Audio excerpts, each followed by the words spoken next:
a few announcements, but while I do that, I wanted to give you something. It's a prop for the show.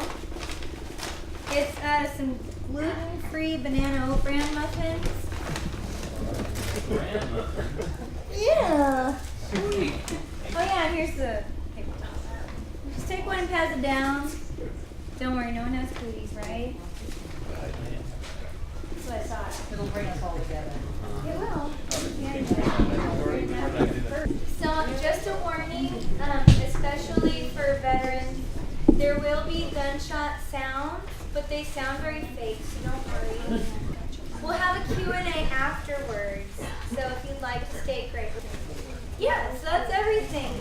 So just sit back, enjoy the show, stay after for the Q&A if you want, if not, it's fine. And yeah, we'll be having the play now.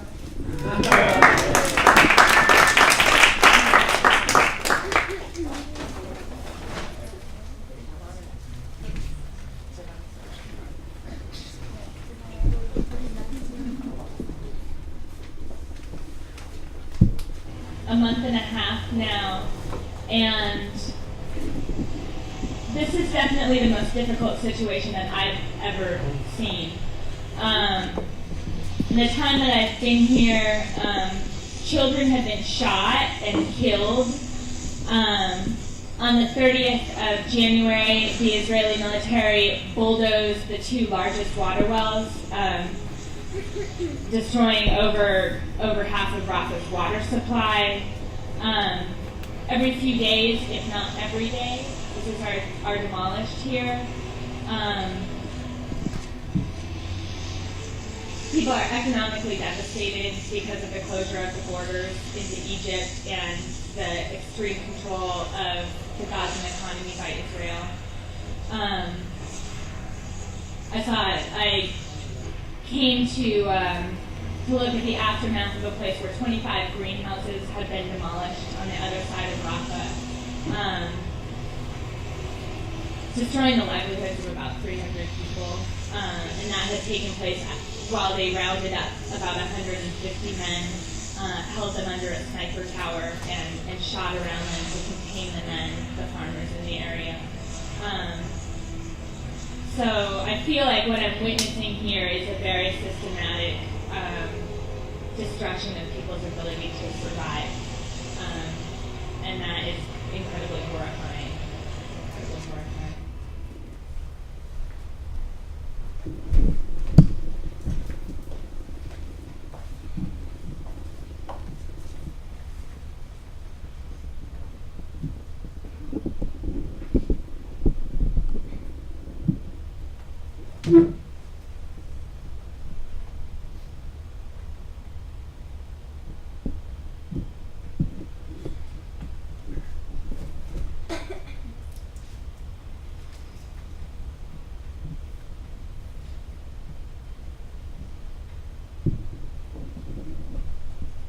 Every morning I wake up in my red bedroom.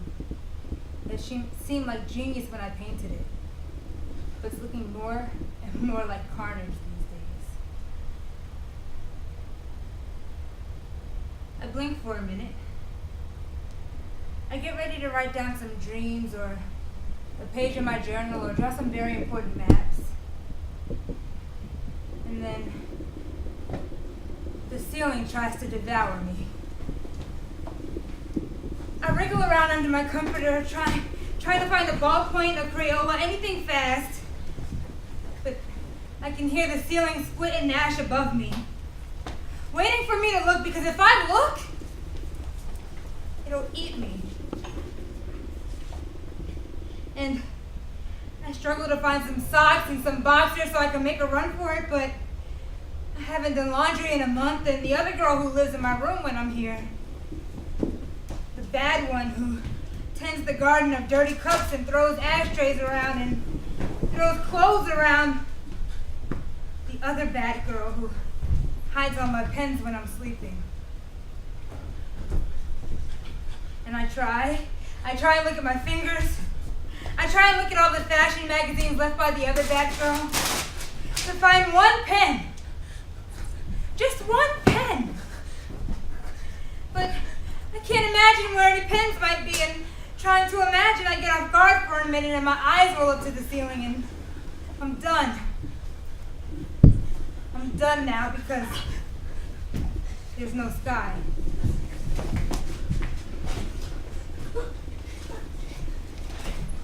There's that ceiling up there, and it has me now. Because I'm looking at it now, and it's gonna rip me to pieces.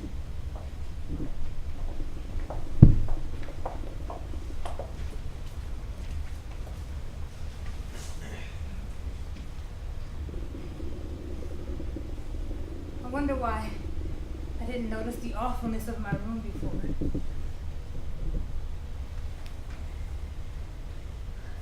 I'm inside a terrifying mirror.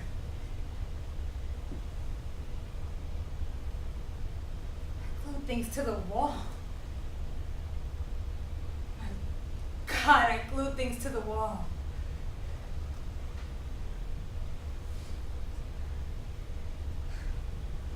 The question is always where to start the story. That's the first question. Trying to impose order is the first step to ending up in a park somewhere painted blue singing "Row, row, row your boat" to a bunch of saggy-lipped junkies and business people munching on oat bran muffins.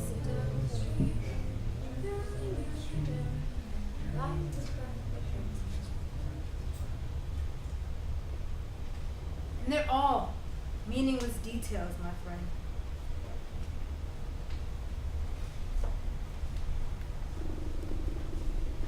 "1991. My name is Rachel Corrie. I am 12 years old. I was born on April 10th, 1979 in Olympia, Washington, to my mother and father, Craig and Cindy Corrie, a brother, Chris, a sister, Sarah, and a really, really old cat named Phoebe.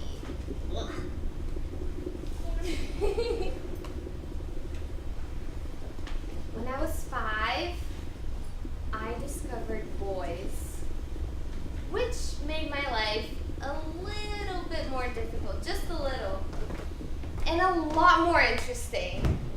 In 2nd grade, there were classroom rules hanging from the ceiling. And right now I can only think of one, but it seems like it would be a really, really good rule for life. Everyone must feel safe!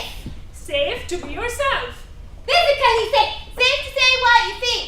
Just safe! That's the best rule I can think of. Now I'm in middle school. I guess I've grown up a little. I mean, it's all relative anyways.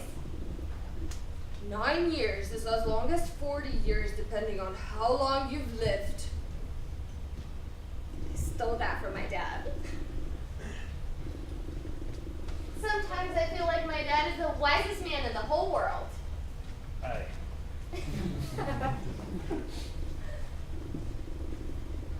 You understand that none of this is really true. Because what I wrote here today might be true, but you read it by tomorrow or the next day and my whole life will be different. Is that how life is? A new draft for each day, a new view for each hour?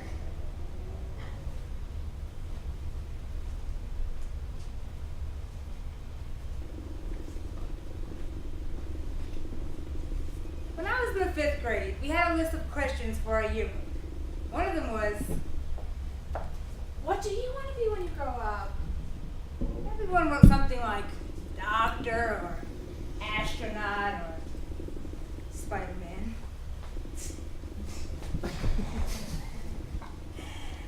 And then there was my 5-paragraph manifesto on the million things I wanted to be, from wandering poet to first woman president. It was really cute in 5th grade, but when it's 10 years later and I'm a junior in college, and I don't have the conviction to cross Spider-Man off my list, well, you can guess it gets a bit nerve-wracking.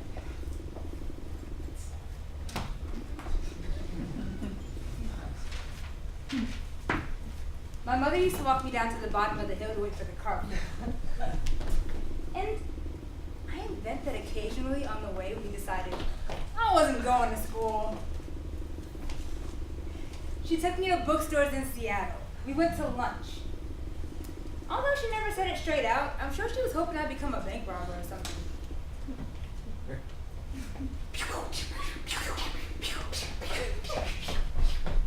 My mother would never admit it, but she wanted me exactly how I turned out. Scattered and deviant and too loud.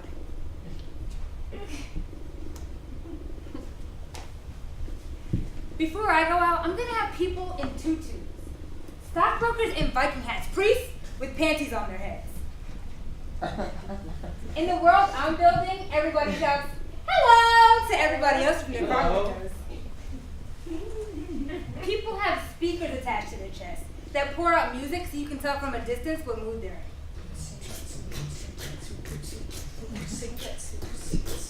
And they won't be too tricky to come out with this raincoat.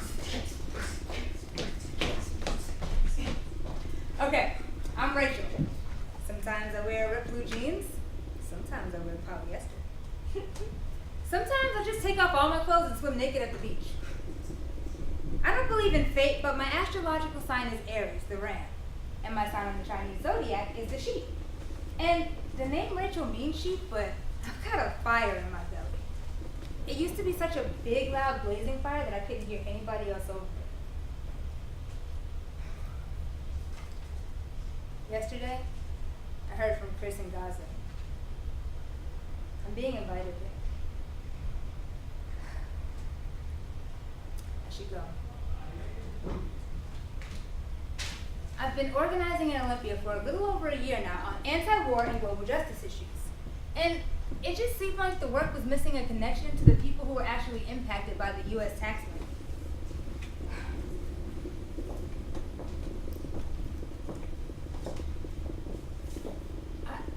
I just think we have a right to be critical of government policies. Any government policies, especially ones which we're funding.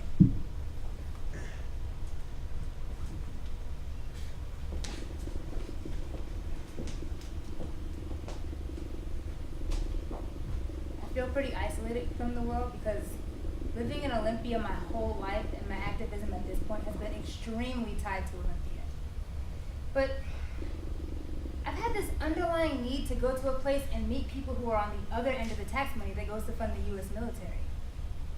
Trying to be local and respectful of the local is a big part of my ethic, I guess. I'm given to making very important lists. 5 people who I wish I'd met who are dead. Salvador Dali, Carl Jung, MLK, JFK, Josephine.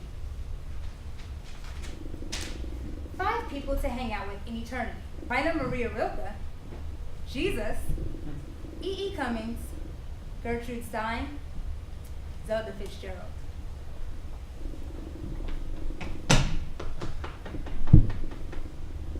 6, Charlie Chaplin.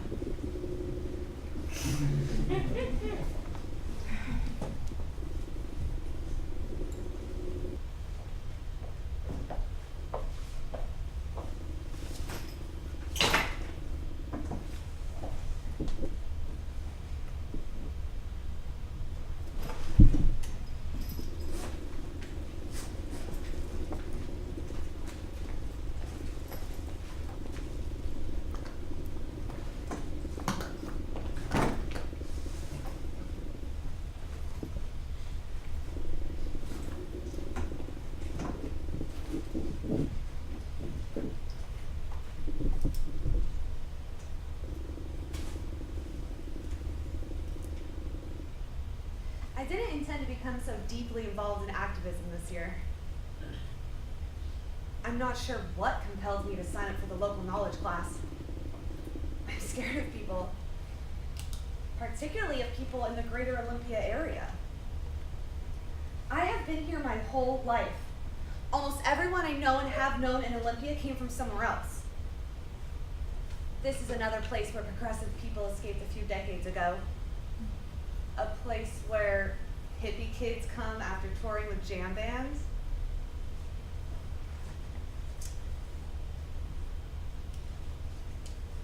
Over 1,000 people are still, as far as I can tell, being held somewhere in the United States, and it's unclear why. They arrest the dirty bomber, someone apparently in the very early stages of planning an attack on the U.S., and this is big news. What does this say about the other 1,000 people being held somewhere? That they weren't in the early stages of planning anything. Looking where I fit into all this forced me out into the community.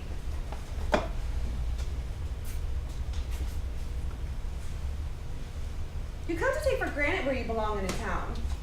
If you have an overactive fantasy life, you just started making things up.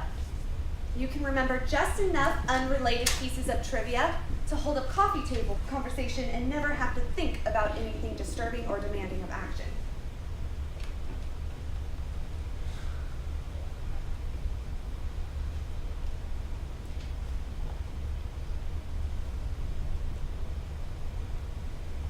I'm still pretty shell-shocked by this semester. I spoke to a room of about 40 international students. I helped in the planning of 2 conferences, affiliated meetings. I danced down the streets with 40 people from the ages of 7 to 70 dressed as doves. I spent a lot of time with the homeless group. I went with them to city council. I went to the community conversation. I slept out overnight on May Day.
I will never leave my bed. The salmon talked me into a lifestyle change. There's a hole, a pipe, in the bulkhead of East Bay Marina. Every year, we swim into that hole trying to find our way home. We have to swim all the way up Plum Street, in the hole.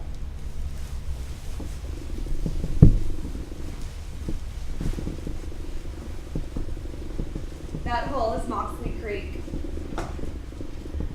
Once you know that there are salmon down there, it's hard to forget. You imagine their moony eyes while you walk home from the bar in your slutty boots. It's hard to be extraordinarily vacuous when you always have the salmon in the back of your mind. And that pipe down there, on their way to daylight at Watershed Park. Salmon are the history that isn't trivia. They are what were here before. I look at this place now and I just want to do right by it. The salmon beneath downtown, and the creeks, and the inlets, and the people that were here first, my elementary school teachers, and my mom.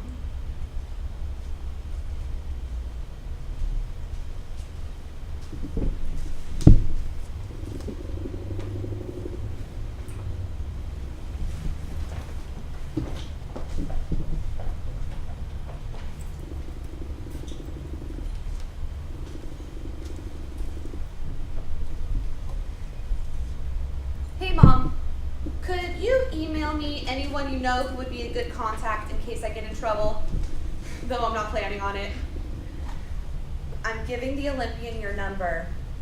Please think about your language when you talk to them. I think it's smart that you're wary of using the word terrorism, and if you talk about the cycle of violence or an eye for an eye, you could be perpetuating that the Israel-Palestinian conflict is a balanced conflict instead of a largely unarmed people against the fourth most powerful military in the world. These are the kinds of things it's important to think about before talking to reporters. I'll call you tonight.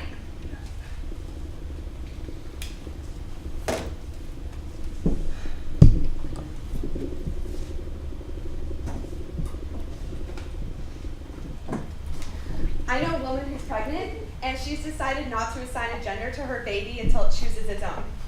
I think that's a little nuts. Anyway, I think my mom had a similar attitude towards my spirituality. She was determined I would find it for myself.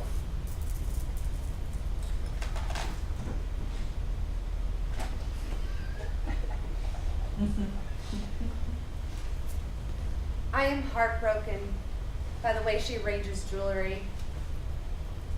I am heartbroken at the thought of her standing there in her big bra, pantyhose stretched over her underwear, dabbing on her lipstick, moving pink powder across the bums of her cheeks till it hangs on into her pores.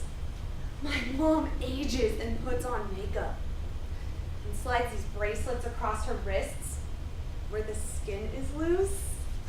Oh, I know I scare you, Mom. I'm sorry I scare you. But I want to write, and I want to see. And what would I write about if I stayed within these doll's house flower world I grew up in? You gave me potential. I love you. I'm growing out of what you gave me, and I'm saving it inside of me and growing outwards. Let me fight my monsters. You made me. You made me. Mom, why doesn't Dad ever write me? Has he gotten himself addicted to cocaine while he's away and forgotten his family? He never wrote me and gave me fatherly advice on how to get a job or told me how he almost got swept into the ocean looking for whelks. If this continues, I'm gonna have to start dating 40-year-olds to make up for my underdeveloped animus. Actually, Dad, that was a joke. But I do think it's important that I fill you in on some sketchy things that have been going on up here. Don't tell Mom who tipped you off, but the mailman's been coming by a lot more than usual, and he's been staying a real long time. And he's been wearing these really racy high-cut mailman shorts. And Mom's been dressing trampy. I just thought you should know. You know, you're just like your mother, making fun of people with disabilities. You criticize me for not writing back when I can hardly see that computer, let alone type on its screen. But yet I understand your criticism. I mean, never mind that all I get is hand-me-downs or the cast-off emails that your mother may choose to share with her husband, or not. I mean, I don't complain. I mean, that's a father's life. You know, work all day so that others may enjoy. I give it freely. Never a word from me. You never get your own personal emails because if I so much give you a heads up in one of my emails to Mom, I have to prepare myself for the mockery and neoliberal jabs and my progressive education. That are always the things that I get. Down, oppressor man. It's a good thing that you, Sarah, and Chris all appear to have stable salaries because I am steadfastly pursuing a track that guarantees I'll never get paid more than 3 Triscuits and some spinach.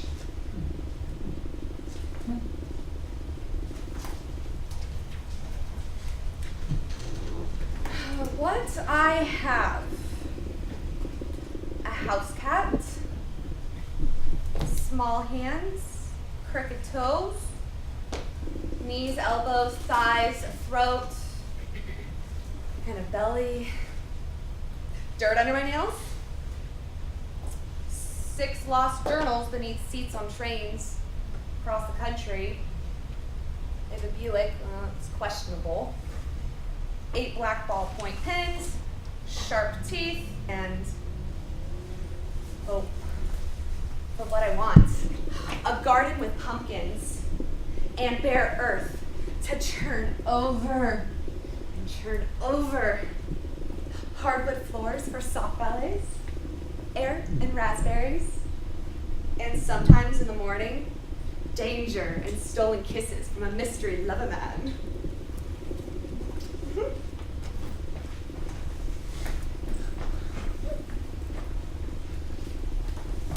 I have exactly as much of Colin's memory as I need. The sun was shining. Colin read political economy in a green chair, while I danced around to magnetic fields to mow the lawn. We walked to school together in the morning, and it started to rain. Colin always wanted to walk faster. Colin! And I wanted to try to identify the ferns.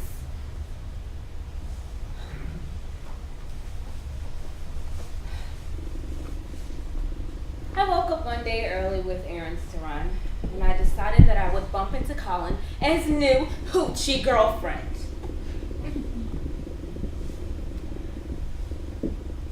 I shaved my armpits. I danced around in front of the mirror in my tight t-shirt I got from the little boys section at the Salvation Army. I really like that t-shirt.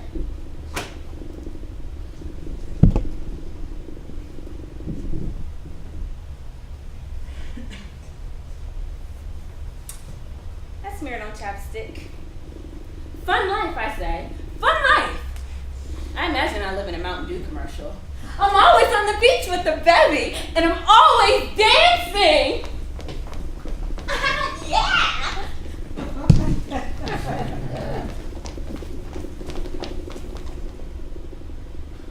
I meandered through downtown. We were here somewhere, almost in a shadow and snared together. Fun life. Free as a bird. Toucans sing.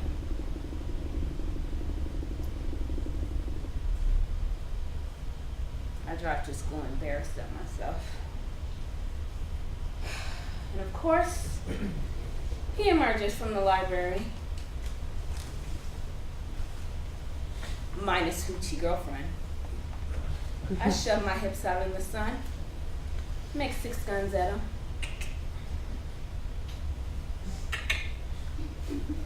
He makes 6 guns back at me. This town ain't big enough for the 2 of us. Hey, hey. Hey, hey. What are you doing here? Reading up some young anarchists? He pronounces his words like rubber bands stretching, snapping. I perform a dance beneath the conversation like I have to pee. Fun life, fun life, fun life. How are you? He's uncomfortable. I grin. Sun shines on the apples of my cheeks. Well, I'm well. Just meeting some people. How are you? I'm good. Got a job. Scrubbing toilets. Nice! You know, my friend from North Carolina went home. You had a friend from North Carolina? You know, Leslie. Sunshine on the apples of my cheeks, sticking my eyelashes, and I'm on the beach and I'm always dancing. Shoot, Colin, what happened? Things were going so well. He shook his head and laughed at me. It's easy to make the journey. You will know when the time comes. You will fall in love with someone who's perpetually leaving you. Someone who beats you at Scrabble all the time, talks with big words, and tells all stories as if they're blues songs. You will memorize the features of someone whose eyes are perpetually bored and whose lips are perpetually amused. Eventually, I convinced Colin to quit drowning out my life. His life life with skyscrapers in mind took place on a much smaller scale.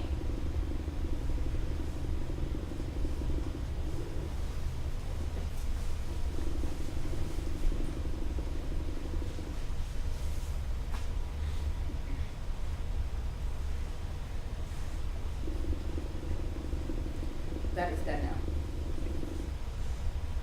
We are proportionate.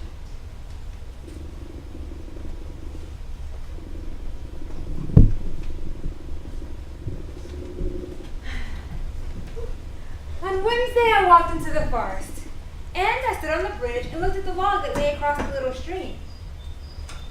Someone had taken rocks from the stream and lined them like little multicolored frogs across the log.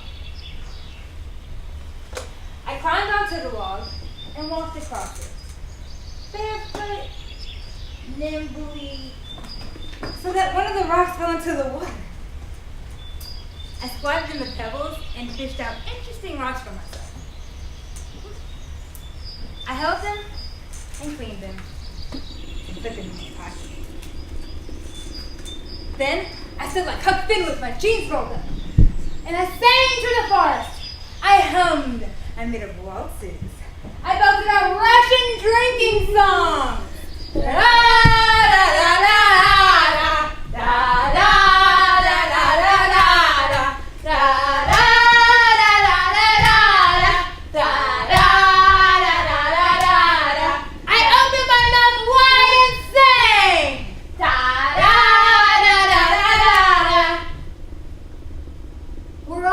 And someday we'll all die. Most likely to some degree alone. What if our aloneness isn't a tragedy? What if our aloneness is what allows us to speak the truth without being afraid? What if our aloneness is what allows us to adventure, to experience the world as this dynamic presence, as this interactive, changeable thing? Okay. But if I lived in Bosnia or Rwanda, needless death wouldn't be a distant symbol to me. It'd be a reality.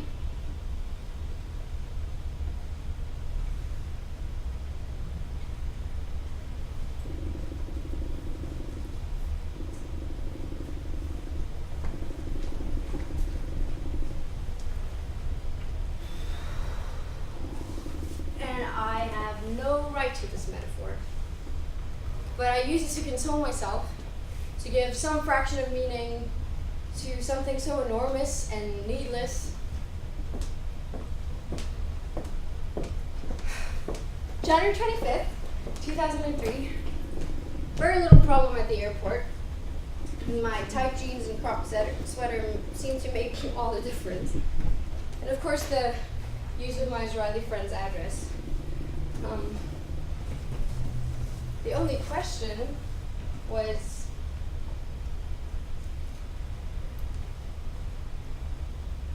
Where did you meet her? the woman behind the counter seemed not to notice my shaking hands.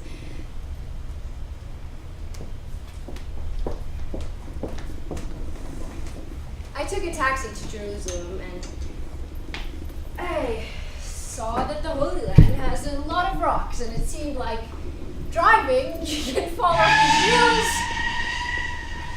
And just before I read in the Let's Go Israel book that more Israelis have been killed in car accidents than in all of Israel's wars combined. I'm still trying to figure out what to make of this information tidbit. A day later, I'm starting to think, yeah.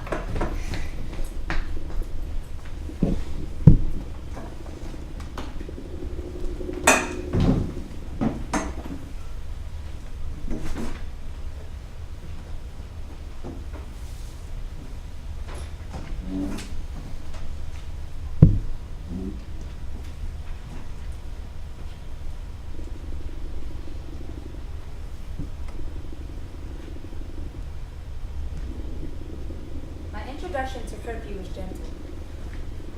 To rush outside in the midst of our training to buy lunch before the shops closed in the big Sahara. There was music, singing into the street, and it was singing in Arabic. By the time the whole group of us had a shawarma and a falafel, The noise had become the bleat of military jeep horns, the squeal of a car, and a voice shouting through a bullhorn. Border police of IDF, I don't remember which.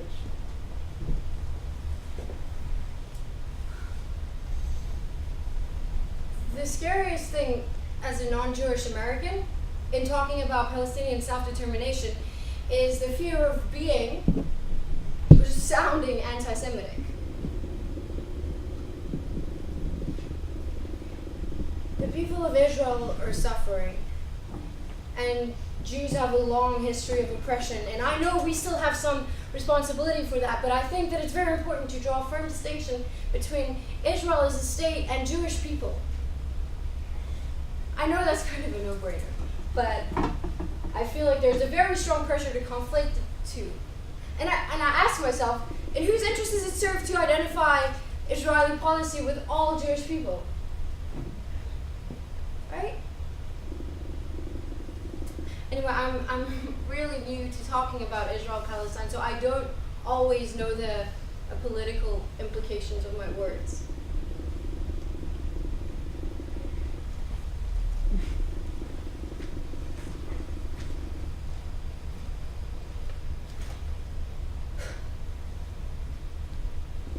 Notes for training. When talking, no hearsay. Use official sources and call hospitals. Use quotes, obviously. Don't appear to judge rightness or wrongness, even if you are. Non-violence. Don't touch those we're confronting, and don't run. Just breathe.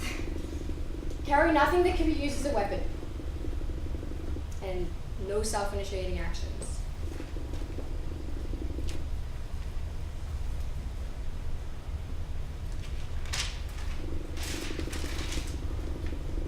January 26th, travel from Beit Sahar to Jerusalem.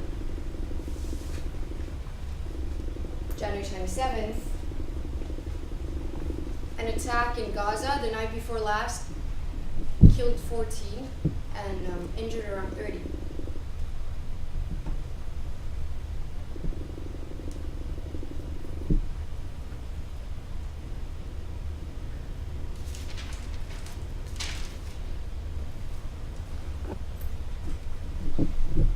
The West Bank and Gaza are under extremely strict curfew until after the elections month. You're not allowed to leave your house for anything. Not for food. Nothing. I'm still in Jerusalem aiming to get Rafa to join the other internationals trying to prevent the demolition of civilian homes.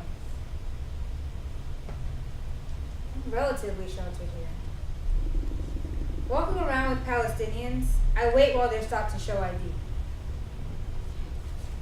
Blue stars of David are spray painted on the doors in the Arab section of the old city. I've never seen the symbol used in quite that way. I'm used to seeing the cross used in a colonialist way.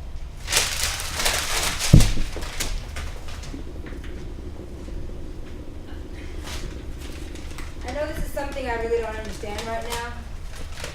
The reality of the curfew, the checkpoints. I'm sort of embarrassed about how long it takes me to realize that people actually live like this.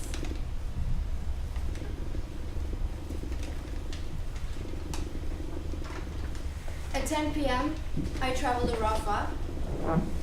Jay met the cab, but there was soldiers at the bus stations and a bombed market in Gaza City. Children grabbed my ass, throw bugs in my head and scream and What's your name? What's your name? You look weird. What's your name?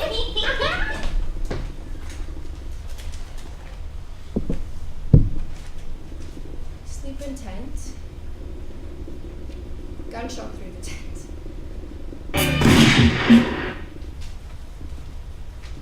Start smoking.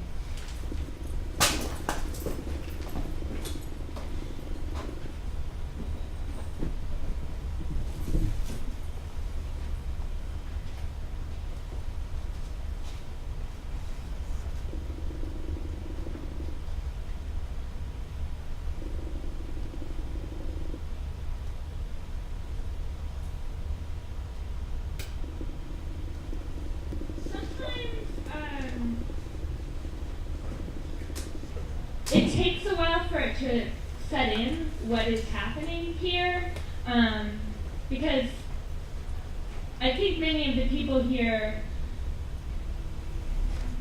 they try to maintain what they can of their lives, and I don't know, maybe it has to do with protecting their children, that they try to be happy, joke with their children.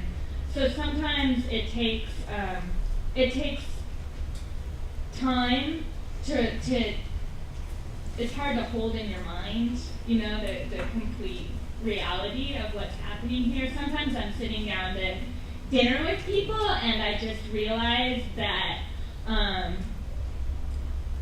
that there is a massive military machine surrounding them and trying to kill these people that I'm having dinner with, these families that I'm sitting down to eat with, and who are being very generous and kind to me, and their children here who are incredibly threatened, living lives that no child ever should have to live, and so I feel a lot of horror.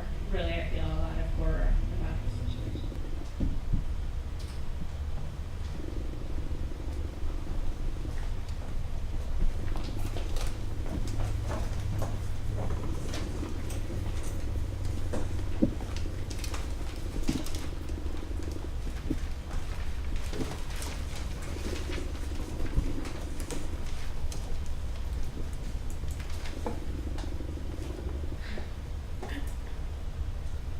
Today I decided to follow Joe's lead and write every spare crack of time in every day. We are in Jahan's brother's apartment in Khan Yunis. There's some visible class difference between this building and, say, Brazil or Block J. There are toys for the kids, a table, but these blank walls with birds weaving in and out of the windows would be symptomatic of nearly crushing poverty in the United States. There's some greenery, there's trees, there's grassy places. And they're probably shielded by Rafah, which is raised, bullet-riddled, and bare.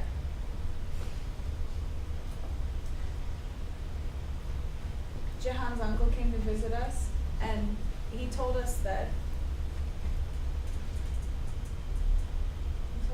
There was a peaceful time in the late 70s, early 80s. We built our houses. We worked in their factories. It is the people that made war.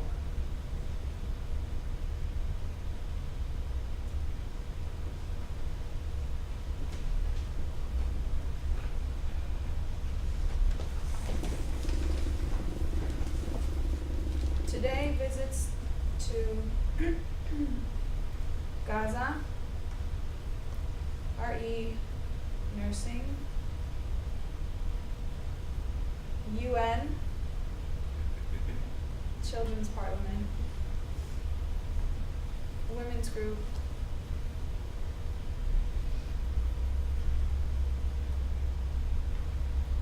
we need to make one beautiful banner in Arab and in English.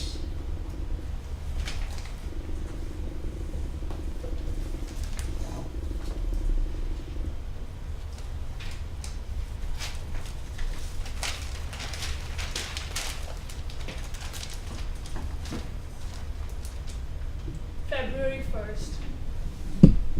After we had helped the water people do more repair, we had gone to look for some more banner fabric. Jahan told us that someone got killed at the Rafah-Egypt border. We drove in a strangely Californian SUV past the cemetery towards the Palestinian side of the border. We were ushered into an office with a stretcher, and we went inside, each of us with a handle.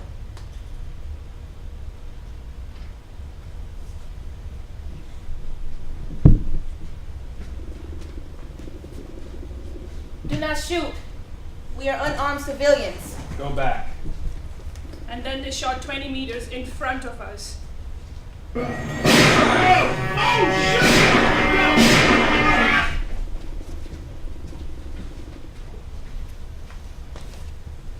As we moved towards the direction of the body, the shots shifted. hitting 2 or 4 meters in front of us. We heard a high whistling gunfire sound. We stopped, and Jenny wanted to talk to the commanding officer. Leave. You'll get the body later.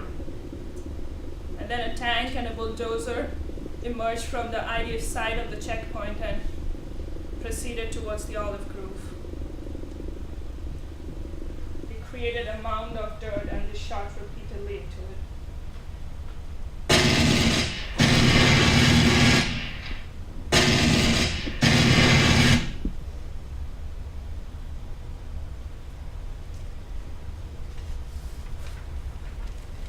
This is my very poor drawing of the dead body we just carried. He had a big white hand poised in the air of the stretcher as if he was doing a crawl or he was throwing a baseball.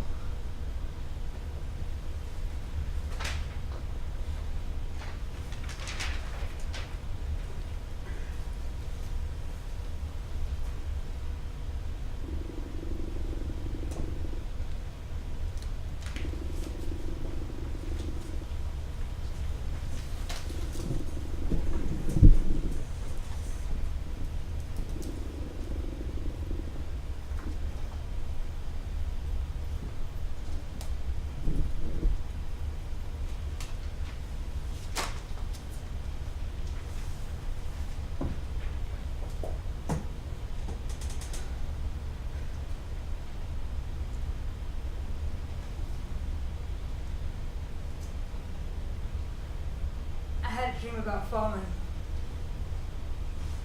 Falling to death off of something dusty and smooth and crumbling like the cliffs in Utah. But I kept holding on. And when each new foothold or handle of rock broke, I reached out as I fell and I grabbed a new one. I didn't have time to think about anything. Just act as if I was playing an adrenaline-filled video game.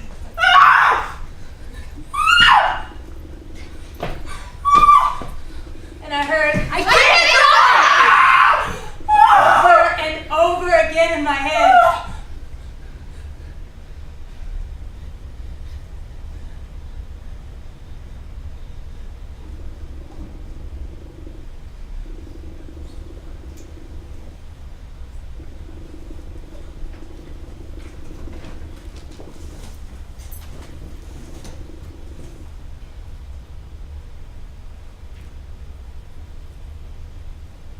Seems positive compared to what I used to have been through.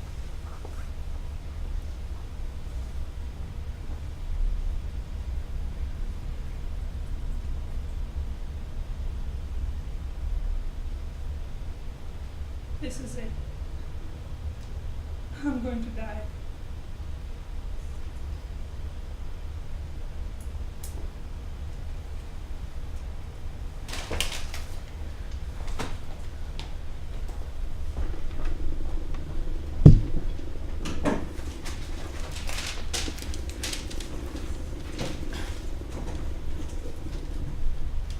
February 4th. In Dr. Samir's garden. There's a fig tree with small buds, dill, lettuce, garlic, white chairs, and a deflated soccer ball, and a blanket drying on the line. It's a patchy lawn and long shadows. 2 bulldozers, tanks. I went into the kitchen and stayed for 2 hours. The tank stayed too, so no work, no school. And then a soldier came with a sledgehammer, and the tank started firing. The family were in the kitchen watching Tom and Jerry, and I played with the children to distract them. And then Dr. Samir said, Before the Intifada, no tanks, No bulldozers, no gunshots, no noise. After the Intifada, daily. Gunshots, daily. I have no gun in my house. Nothing. 10 years saving money for house. We also afraid no other place to go. In 3 hours they can destroy house. I look at my garden, I ask myself, will this year you eat from those trees like other years? I trust in my God, so no problem.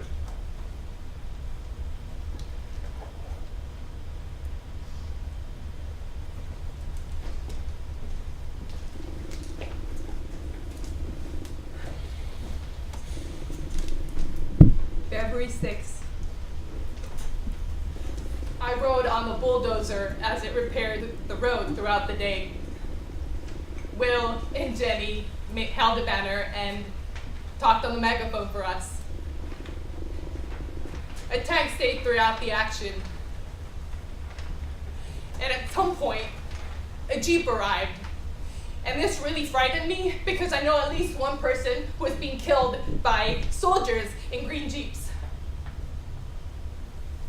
And then some youths, I don't know, maybe 3, came towards the banner, and the soldiers got out of the Jeep and started firing at the internationals.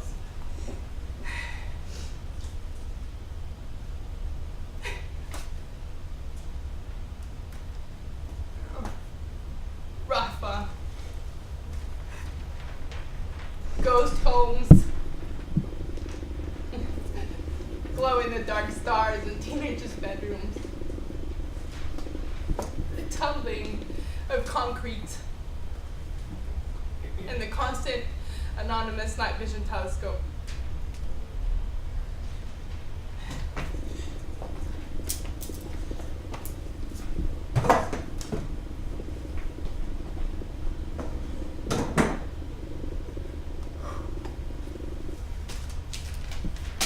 February 7th. I've been in Palestine for 2 weeks and 1 hour now, and I still have very few words to describe what I see. I don't know if these children have ever existed without tank shell shots in their walls, but they love me, and they love to get me to practice my very limited Arabic.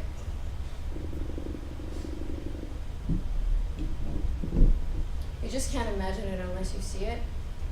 And even then, it's not at all the reality because I have money to buy water. But the army destroys wells. And of course the fact that I have the option of leaving. I'm allowed to see the ocean. Once you've seen the ocean and lived in a silent place where water is taken for granted and not stolen at night by bulldozers, and once you've spent a quiet evening not wondering if the walls of your home might suddenly fall inward, you're not surrounded by towers and tanks and now a giant metal wall. I wonder if you can ever forgive the world for all the years spent resisting, just existing in resistance to the constant attempt to remove you from your home. That's something I wonder about these children.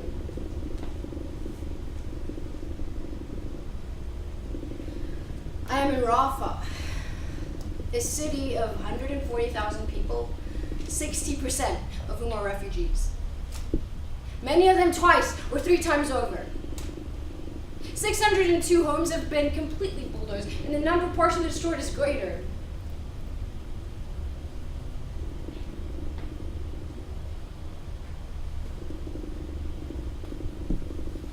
I knew a few years ago what the unbearable likeness was. The likeness between life and death is just a shrug. The difference between Hitler and my mother. The difference between Whitney Houston and a Russian mother watching her son fall through the pavement and boil to death. There are no fairness, there are no rules, there are no guarantees, there are no warranties on anything, and there's just a shrug, and with that shrug there, How could I believe in truth? How could I be a poet? And I knew back then, I knew that that drug would come at the end of my life. I knew, and I thought, who cares, right? Who cares? Who cares if I die at 8 years old or at 8 p.m.? Who cares? Unfortunately, now I know who cares. Because I know if I die at 11:15 p.m. or at 97 years old, I know it's me dying, and I know it's me. That's my job. It's my job.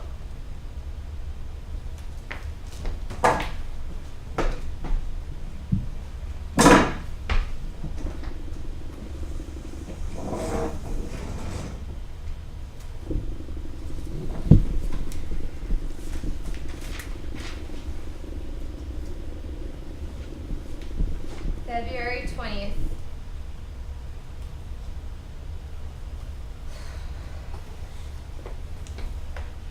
Both of the major checkpoints are closed, so people can't get to their jobs.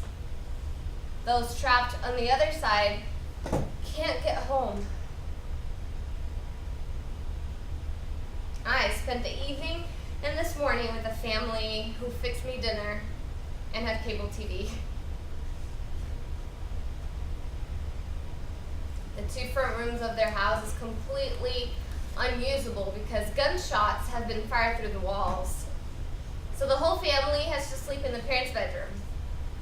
And I sleep on the floor next to the youngest daughter, and we all share blankets. I helped the son with his English homework a little. And then we watched Pet Sematary, which is a horrifying movie. They all thought it was pretty funny how much trouble I had watching it.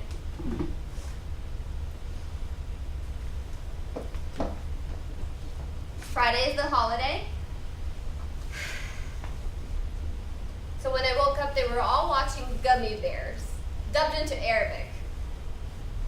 I ate breakfast with them, and then I just sat there and enjoyed being in this puddle of blankets with this family, watching what for me was like Saturday morning cartoons. Then I walked some way over to Brazil Block, which is where the big family lives, the one that has wholeheartedly adopted me. And the other day, the grandma, she came over to me and she gave me a lecture that involved a lot of blowing and pointing to her black shawl. I got Nidal to tell her that my mother would appreciate knowing that someone here was giving me a hard time about my smoking and turning my lungs black. I'm amazed at their strength in defending such a large degree of their humanity against such incredible horror occurring in their lives, against the constant presence of death. I think the word is dignity.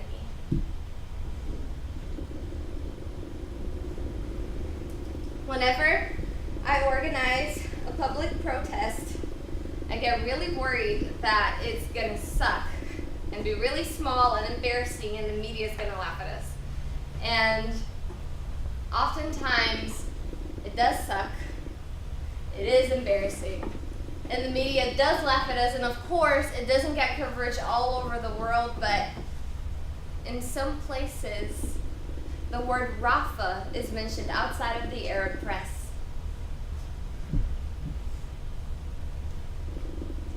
I'm staying put in Rafah for now. I have no plans to move up north. I have some very nice Palestinians looking after me here. I also caught a flu bug, but I got some lemony drinks to cure me.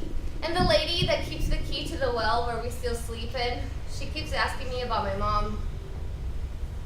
She wants to make sure I'm calling her.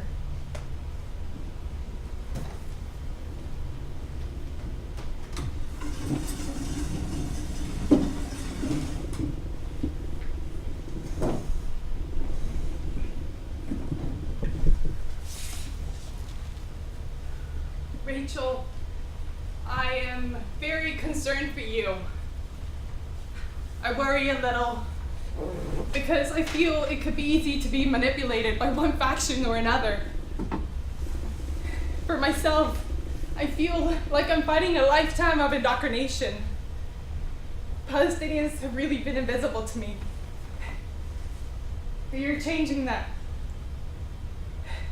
In regards to Palestinian violence, I abhor my violence. I know most are trying feebly to defend themselves, but here, the mere mention of suicide bombing puts up walls.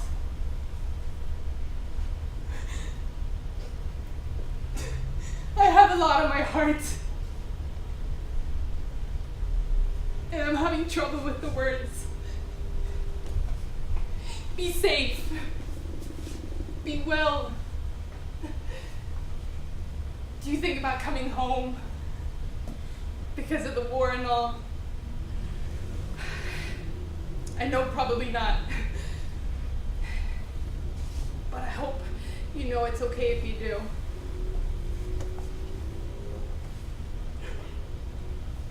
Mom.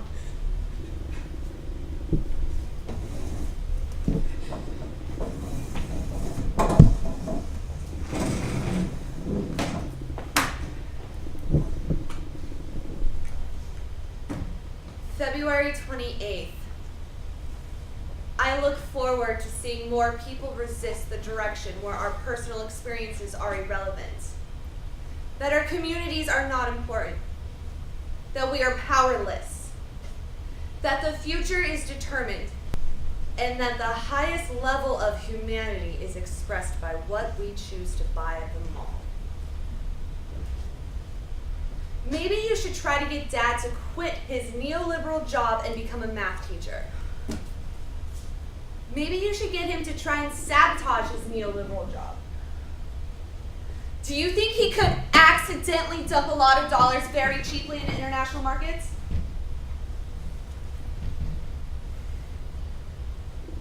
Okay. I'm sorry. I love you guys. Take care of yourselves.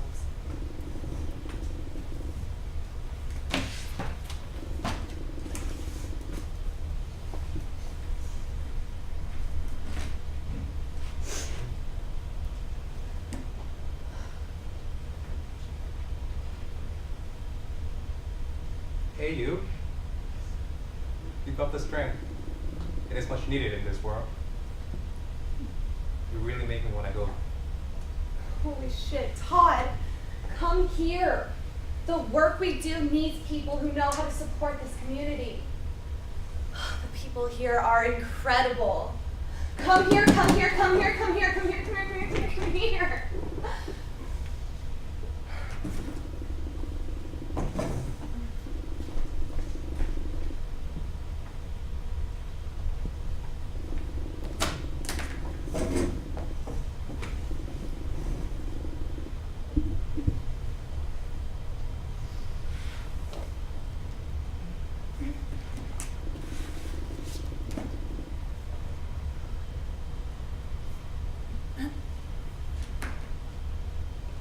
March 1st. Workers at the well reported being fired upon Thursday. Despite guarantees of safety and the presence of banners and megaphones, workers were fired upon over several hours, close enough to spray debris in their faces. For more information about the report and the destruction of civilian water supplies in Rafah, please contact Rachel.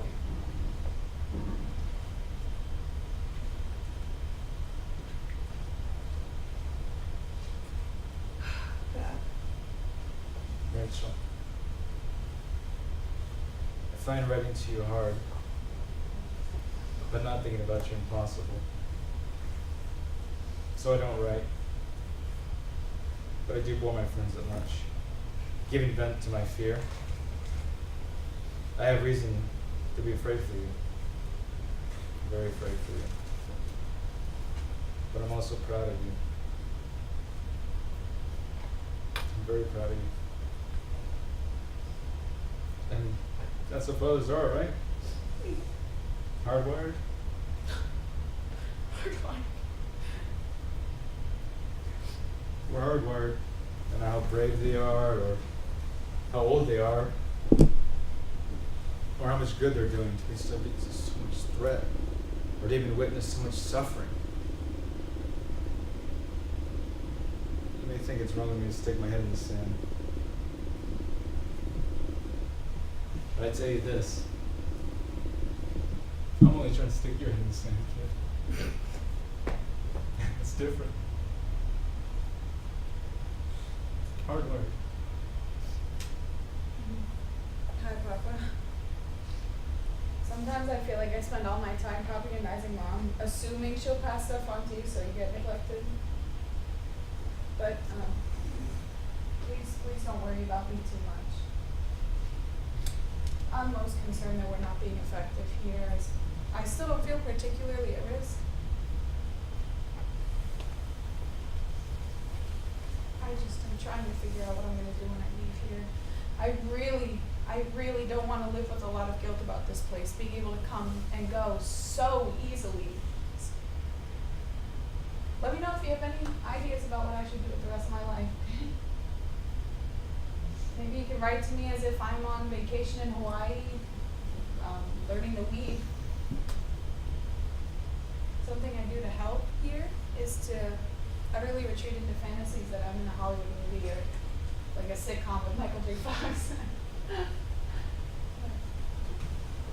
So, feel free to make anything up.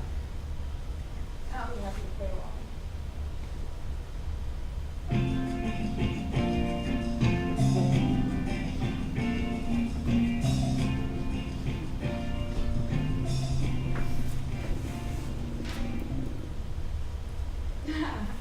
I remember the morning I walked with Colin to Puget Pantry to get cigarettes and last-minute prizes for a video game at work.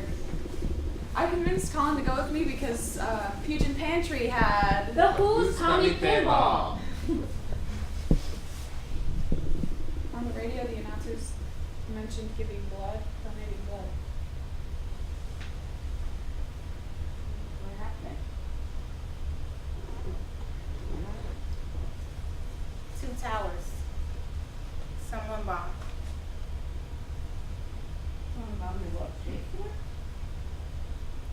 Airplanes.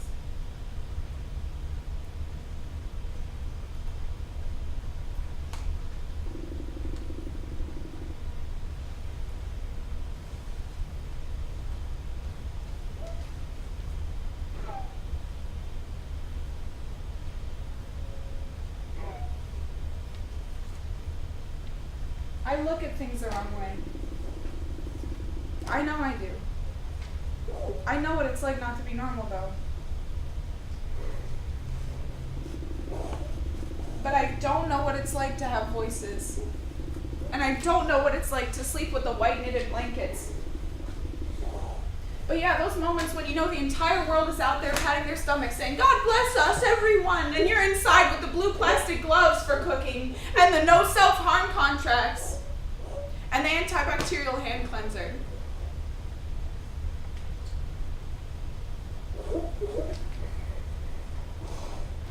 How to survive in a non-existent place.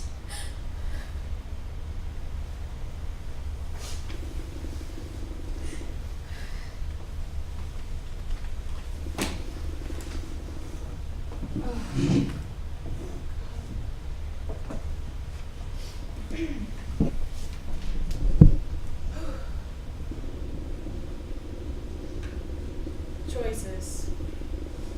Go back to Olympia, go back to school, talk or presentations about Gaza, clean my stuff out of Sarah's garage, go to Dubai or Egypt, earn money, learn Arabic, come back to Palestine.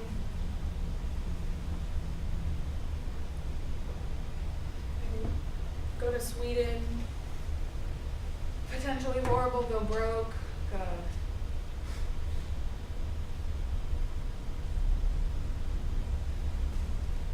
come back to Rafah.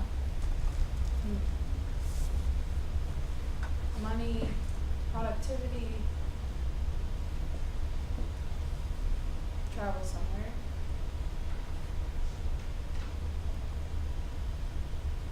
soul's nomadic. I've always listened out of one ear to people speaking Spanish behind me on the bus. I've always stared upward at planes, cutting white paths through the sky, wondering where they're going. I've always been jealous of migratory birds. In a year or two, maybe I'll go to South America. And I'll smile across the water at the Olympics. And I'll ride over the rises and dips of the road that I've been traveling over my whole life. Through the cedars and past the barn. And when I see my old high school, I'll lean out the window and scream, "Fuck you!" Fuck you guys. Just for old time's sake. And when I get on Highway 101, I'll either go north towards the airport or south towards Mexico. I don't know. But when I leave, I'll leave laughing. And I'll come back to see my mom and my college friends, and we'll swim naked in Puget Sound at night. I don't know. And I won't be afraid to come back. Like I've always been afraid before. I'll cry, but I'll be smiling. And I'll hug my mom.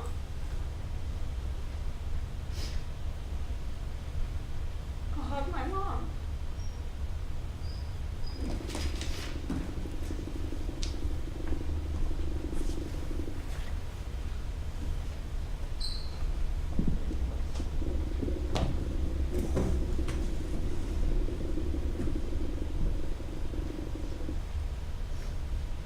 March 9th. Today's demo. At least 10 greenhouses destroyed. Cucumbers, olives, peas, tomatoes. Quiet area. 300 people depended on farms to live. 150 to 200 men arrested. Shot around them, beat them, 6 injured.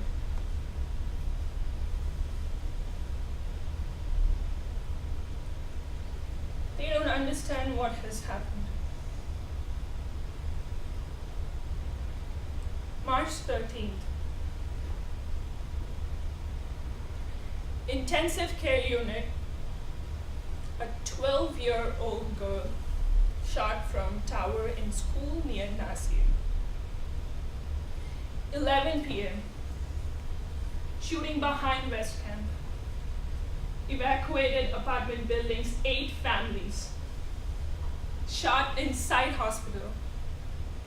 3 injured nurses. 6 a.m. Houses demolished. 41 injured.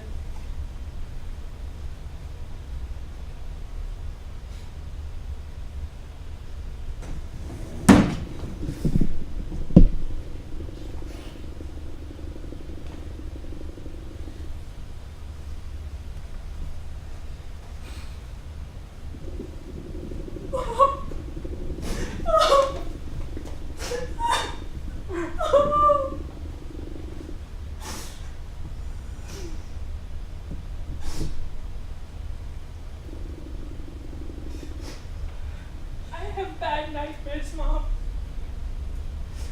I see tanks and bulldozers outside our house and you and me inside it. I'm really scared for the people here.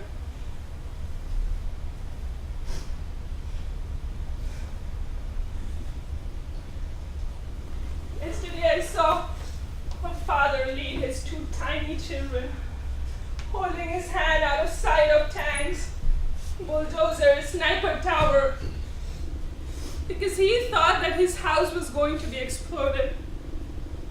In fact, the Israeli armies were in the process of detonating an explosive in the ground nearby. Sunday, around 150 men were rounded outside the settlement with gunfire over their head.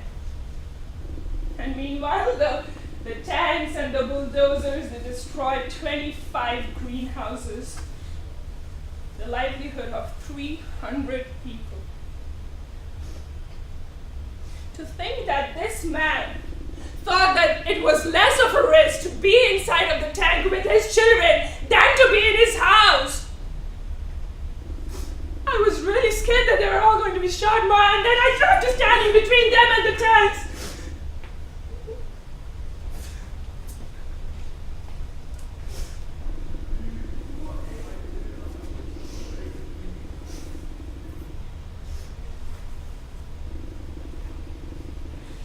I thought a lot about what you said about the Palestinian violence not helping this situation. 60,000 people from Rafah worked in Israel 2 years ago. Now only 600 can go back for their job. Out of those 600, many have moved because the 3 checkpoints make a 40-minute drive into a 12-hour impassable journey. The sources of economic growth is completely destroyed. The airport, the border for Egypt trade, the access to the ocean, everything. There used to be a middle class here recently. The gas and flour shipments to Europe was delayed for 2 weeks because of security inspections. Can you imagine the effect of 2 weeks delayed flowers? So the market dried up. And then the tanks come, the bulldozers come, they take over the markets, the gardens, the farms! What is left for the people here? I can't think of anything. Tell me if you can, please.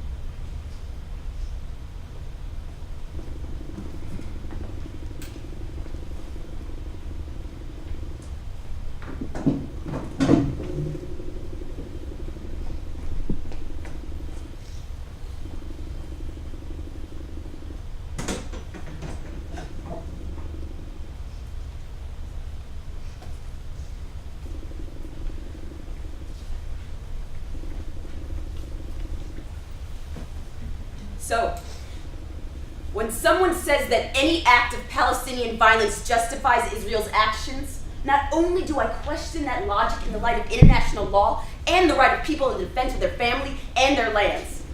Not only do I question that logic in the light of the Fourth Geneva Convention, which prohibits collective punishment, prohibits the transfer of an occupied country into an occupied area, prohibits the expropriation of water resources and the destruction of civilian infrastructure such as farms.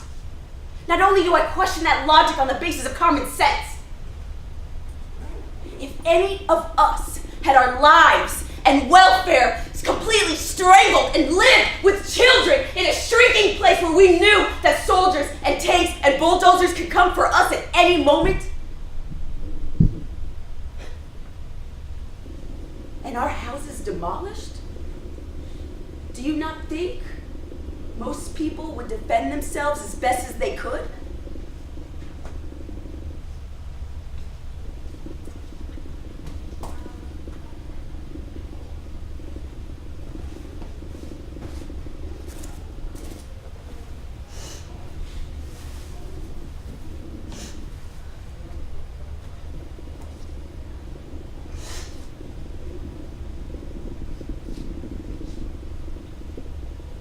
You asked me about nonviolent resistance, and I mentioned the First Intifada. The vast majority of Palestinians right now, as far as I can tell, are engaging in a Gandhian nonviolent resistance. Who do you think I'm staying with in houses that are going to be demolished amid gunfire? Who do you think are staffing these human rights centers?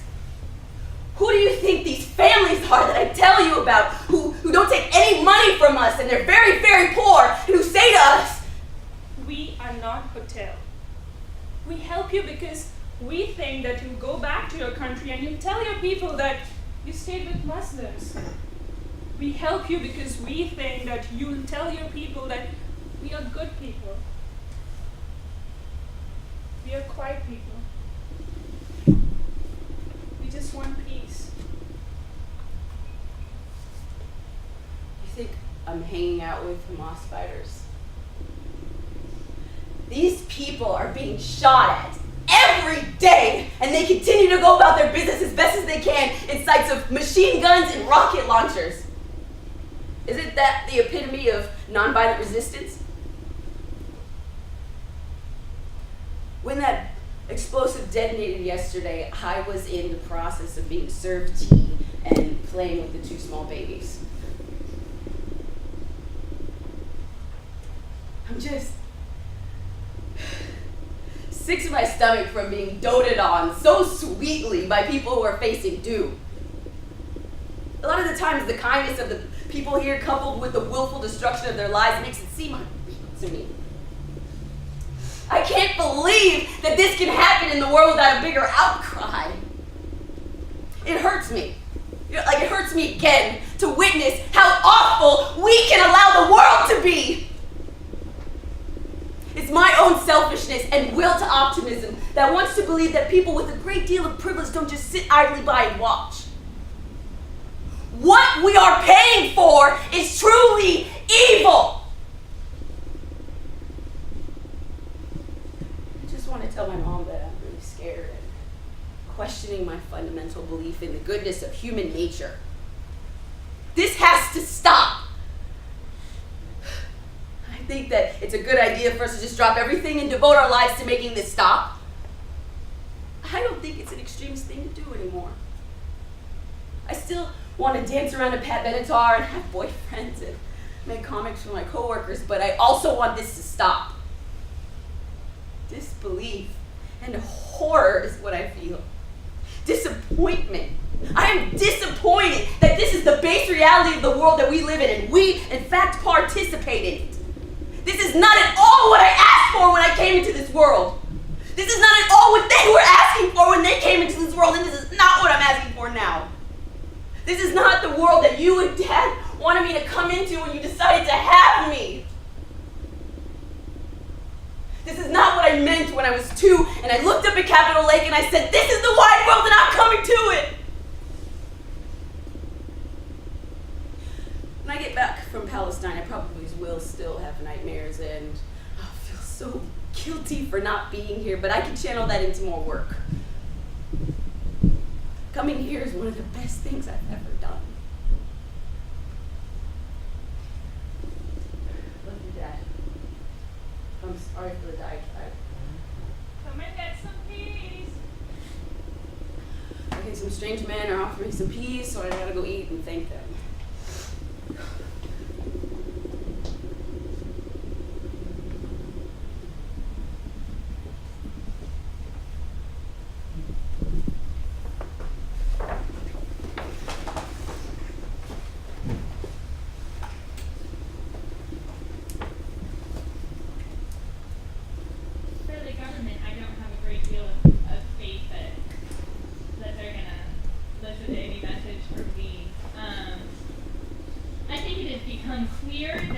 This government does not care about the safety of its own people and doesn't care at all about the lives of Palestinian people. I think it's ridiculous that my government supports this government and refers to Ariel Sharon as a man of peace. It's clear to me, being here, that Ariel Sharon is invested in perpetuating perpetuating violence. I think calling it a cycle of violence disregards the imbalance of power in this situation, that people's lives here are almost completely controlled by the Israeli government. And it's amazing that people are able to hold on to their humanity as much as they do.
Rachel walked to place herself between the home and the bulldozer, directly with her in its view.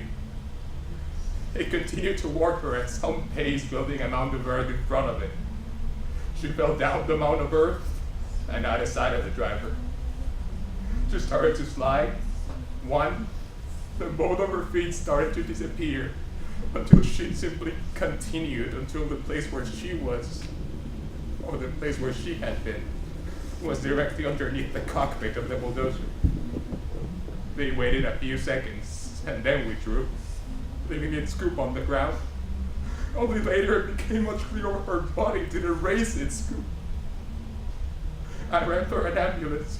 She was gasping and her face was covered in blood from a gash cutting her face from lip to cheek. She was showing signs of hemorrhaging.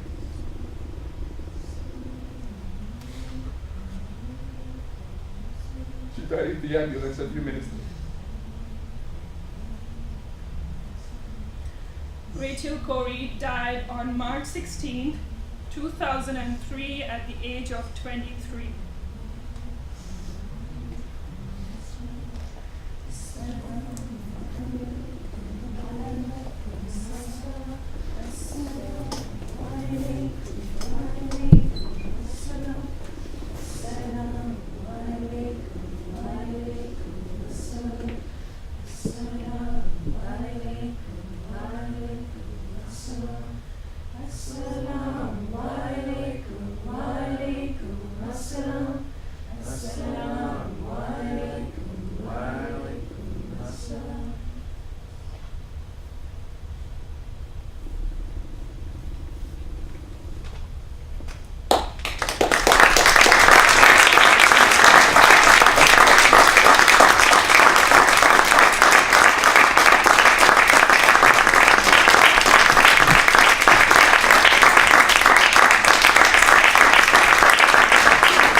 These are my amazing actors that gave my voiceless Rachel a voice. They're all amazing.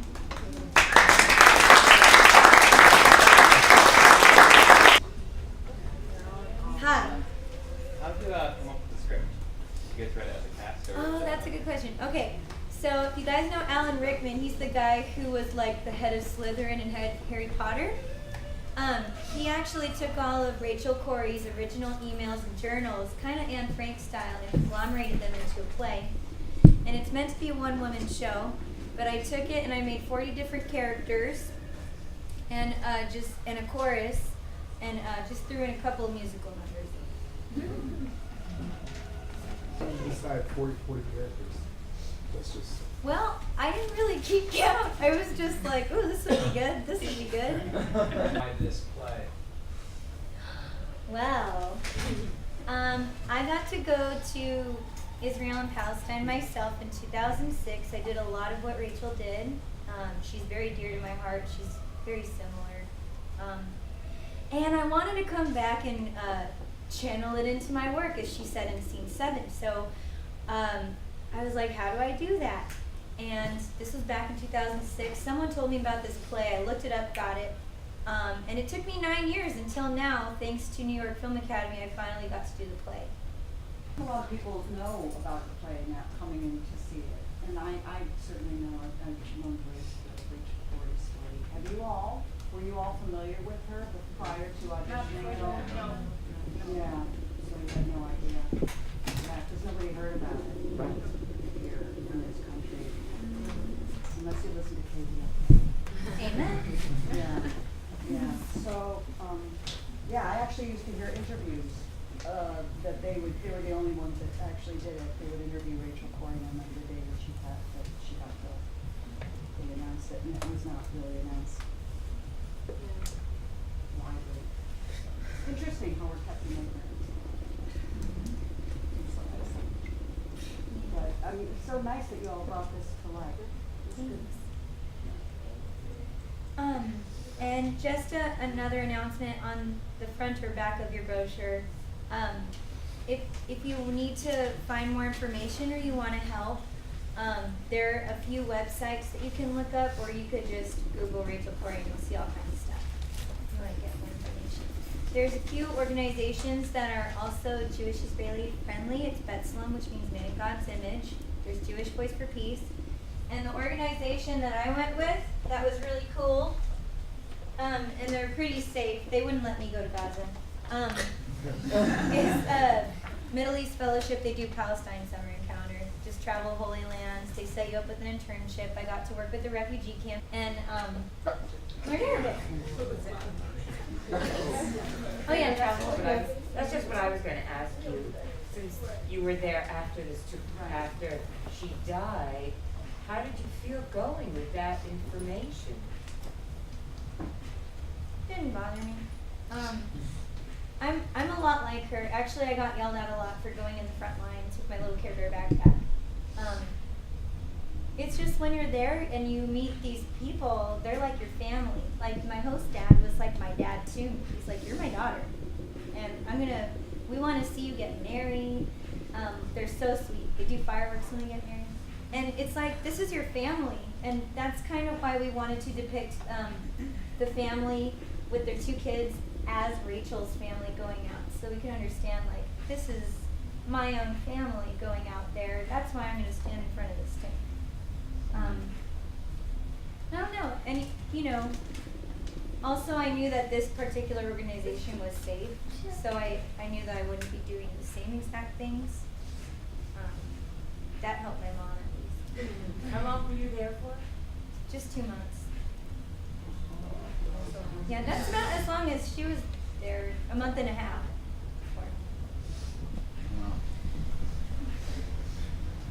Did you find any improvement in what was happening anymore Improving communication. between the 2 factions at all? Was there anything? I mean, they just pulled what transpired in there? Yeah, it was pretty much the same. It's been the same for a long time. And that's sort of why when I found this play, I've been wanting to do it for so long, because I feel like when you're having dinner, what are the 2 things you can't talk about, politics or religion, unless you have comedy and art?